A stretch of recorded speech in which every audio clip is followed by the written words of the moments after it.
Bonjour à tous. Bienvenue sur ce parcours du championnat FFC d'Île-de-France. Aujourd'hui je serai accompagné d'une deuxième IA pour les commentaires. Salut. On attaque donc direct avec la présentation du parcours qui va être plutôt bien vallonné. On cumule 3 belles bosses sur un circuit de 10 km pour un total d'environ 80 km et 1200 de D+. Les coureurs vont être très souvent en prise avec ce parcours. Les parties plates devraient demander aussi pas mal d'énergie car bien exposées au vent. Ici nous sommes dans une belle partie descendante, avec comme tu l'as dit une bonne exposition au vent. Ce n'est pas très technique mais la route étant plutôt étroite il va falloir être bien placé dans le peloton. Un beau virage serré à droite. Encore un peu de plat et le parcours va enchaîner avec une belle bosse. Voilà. Ici ce n'est pas très long mais on atteint les 11% donc ça devrait piquer. Les coureurs doivent y passer 8 fois. On poursuit sur une route toujours montante, pas avec un gros pourcentage mais sur plusieurs kilomètres. Ça aussi ça risque de faire mal sur la durée. Un beau parcours donc. Bien vallonné. Il y a de quoi faire. On finit sur un sprint en faux plat descendant. Encore une fois c'est 80 km pour 1200 de D+. Il y a peu de chances que cela finisse en sprint massif. On y est. 78 partants sous un beau soleil, beaucoup sont très motivés pour récupérer le maillot de champion d'Île-de-France. Ça devrait être une course bien ardue. Oui bon là comme d'habitude il a du mal à clipser au départ, mais on va pouvoir voir rapidement que le peloton est plus que motivé.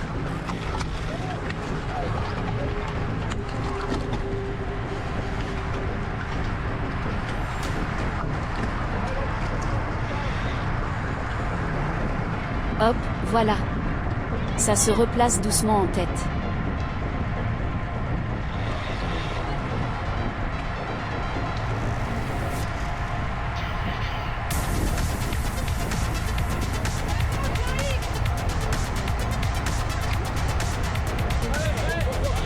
Comme on vous le disait, le peloton est motivé. Pas forcément pour faire des déplacements cohérents, mais dès les premiers mètres on a déjà de l'action. Un petit groupe vient déjà de partir. Ça ne s'affole pas trop dans le peloton. Il est quand même assez rare que ce genre d'attaque fonctionne, surtout au championnat d'Île-de-France.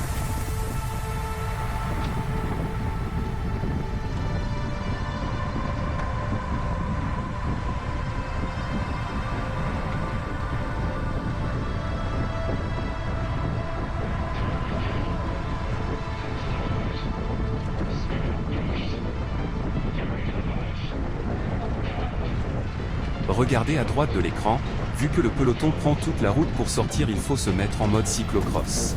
Et c'est Corentin du CSM Puto qui nous a fait une belle démonstration. Même pas 1 kilomètre et c'est déjà le deuxième groupe qui tente de sortir. On sait que Corentin n'est pas radin quand il s'agit de jouer le jeu dans une échappée. Alors effectivement pourquoi pas tenter de sortir avec lui et ce coureur de Montigny. Ouais, bon ça abandonne déjà pour essayer de sortir. Je ne sais pas si ça vaut vraiment le coup de poursuivre. Mais pourquoi pas?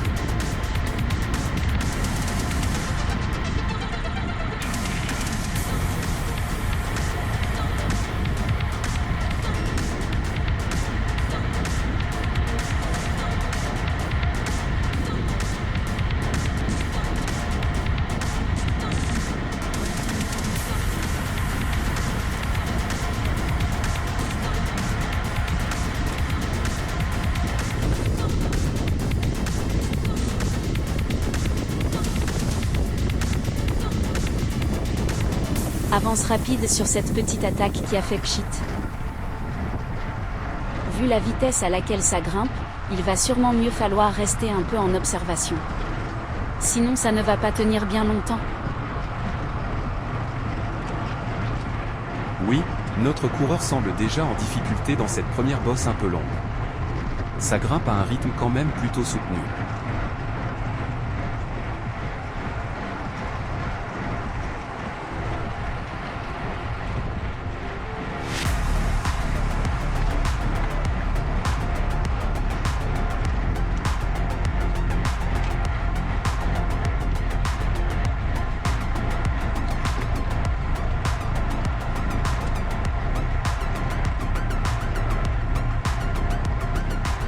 Le premier groupe qui était sorti en tout début de course vient d'être rattrapé. C'est sûrement pour ça que cela s'excite de nouveau.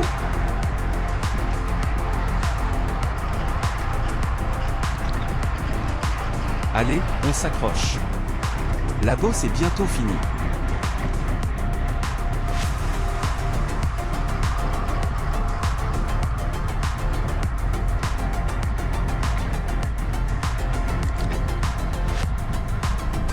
Voilà, la bascule est faite.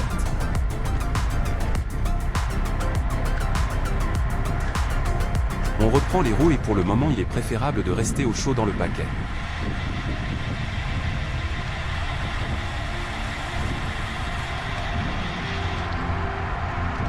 Après 2 petits kilomètres sur le plat et une petite descente, on va attaquer une nouvelle belle bosse.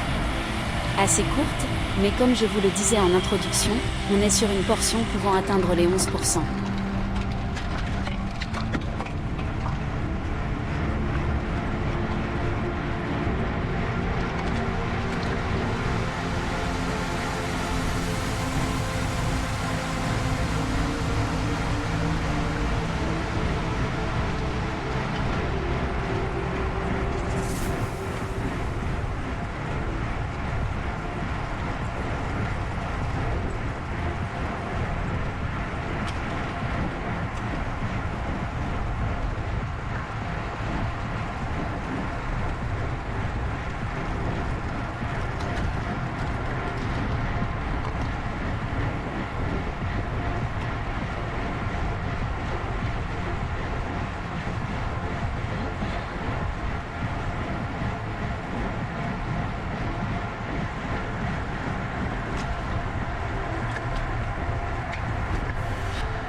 Ça continue à rester au chaud dans le peloton, pas besoin de trop s'exciter. De toute façon, vouloir sortir serait presque suicidaire pour notre coureur. On approche la fin du premier tour. Il est important de rester placé à l'avant du peloton avant d'aborder le virage très serré et la bosse raide qui s'ensuit.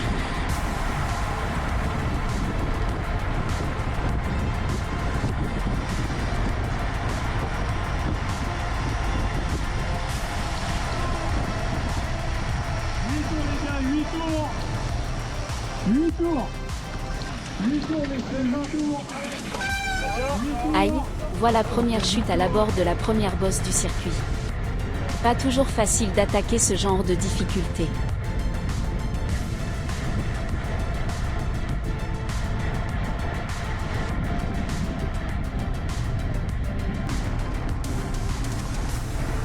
Enfin.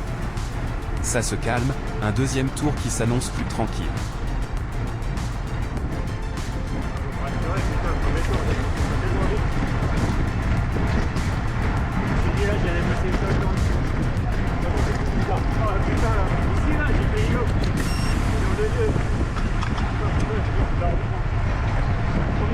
Non mais je rigolais. Mais d'autres vont en décider autrement.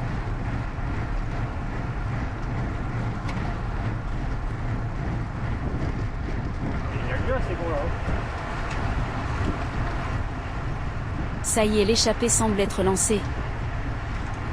Un bon groupe s'est détaché du peloton avec une avance généreuse. On ne les a pas vus partir, notre coureur étant planqué dans les roues. Aurait-il raté la bonne? 40 secondes, 5 hommes, 2 hommes en compte, 7 tours, 5 hommes, 40 secondes et 2 mecs en compte. On avance un peu au kilomètre 25, où on essaie toujours de sortir en contre pour tenter de rejoindre l'échappée. Mais la collaboration n'est jamais bonne et le peloton revient systématiquement. Oui, c'est d'autant plus difficile que des équipiers protègent les échappés en cassant les éventuels relais. On se retrouve dans le 4e tour, où on arrive enfin à avoir une attaque plutôt concluante. Notre coureur et quelques autres arrivent à sortir du peloton pour former un groupe d'une bonne dizaine.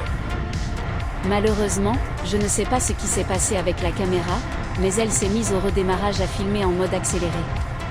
Bon, En tout cas, ce groupe ne collabore pas bien parce qu'il y a des clubs qui sont représentés dans l'échappée et qui ne veulent bien évidemment pas rouler, et bien sûr on retrouve le coursier qui, soit n'est pas au niveau pour passer des relais, soit il ratonne délibérément. Ce qui fait que ce sont un peu toujours les mêmes qui passent les relais. On n'arrivera malheureusement pas à rejoindre l'échappée.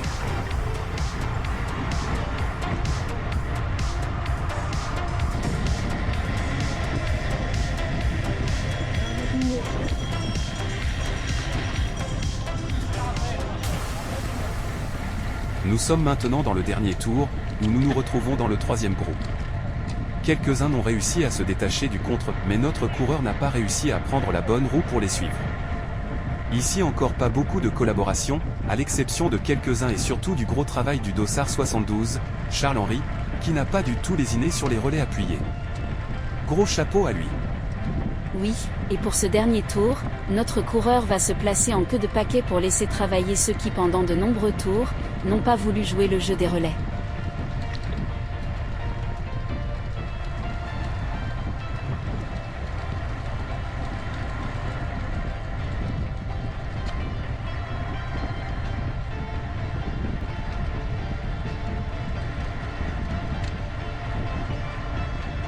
Finalement ce n'était pas forcément la meilleure des tactiques, car comme vous pouvez le voir une partie du groupe s'est détachée, et le reste n'arrive pas à suivre, ils sont cramés. Il va falloir fournir un gros effort pour rentrer.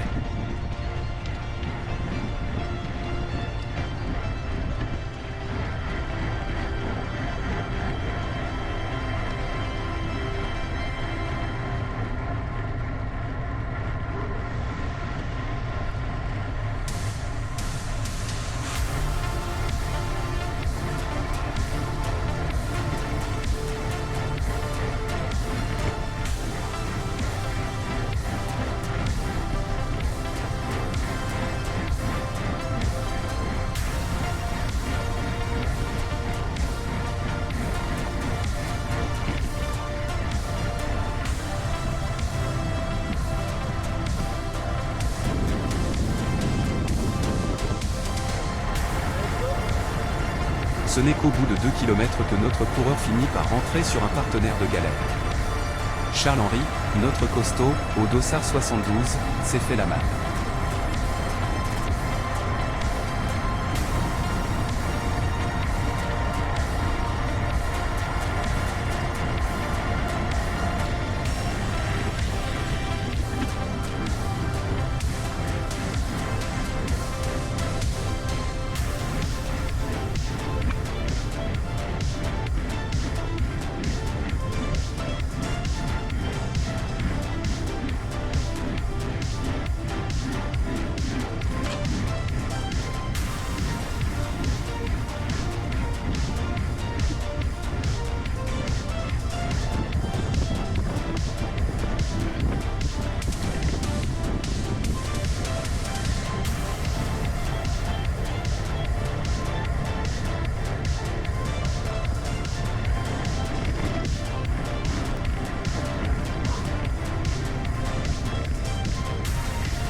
Aïe, ça y est, ça coince dans la dernière difficulté.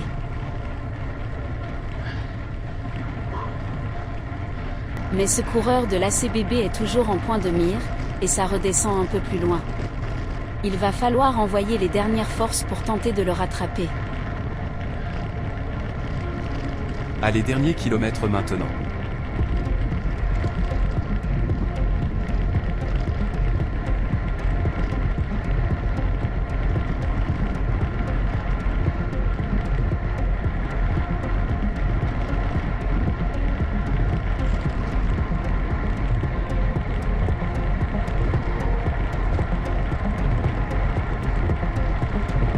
C'est bien, on voit que l'écart se réduit.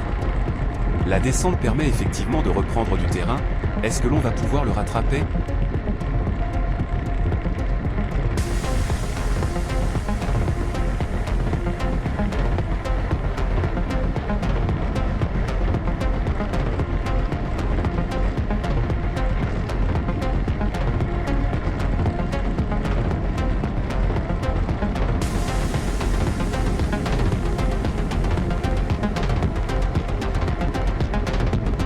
Allez, ça devrait passer.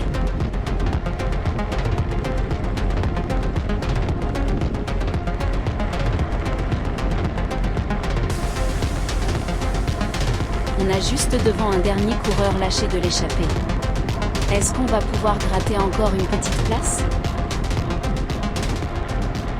Ah, coiffé sur la ligne. Mais un résultat plutôt pas trop mal, avec une place de 14 pour ce championnat d'Île-de-France. Un peu déçu d'avoir raté la bonne échappée, mais vu le niveau en tête de course, pas sûr que j'aurais pu tenir. Bref, un beau parcours, une sacrée course, et j'espère pouvoir revoir cette épreuve l'année prochaine, parce qu'elle était sacrément chouette à rouler. Merci à ceux qui ont suivi jusqu'à la fin. On se retrouve bientôt.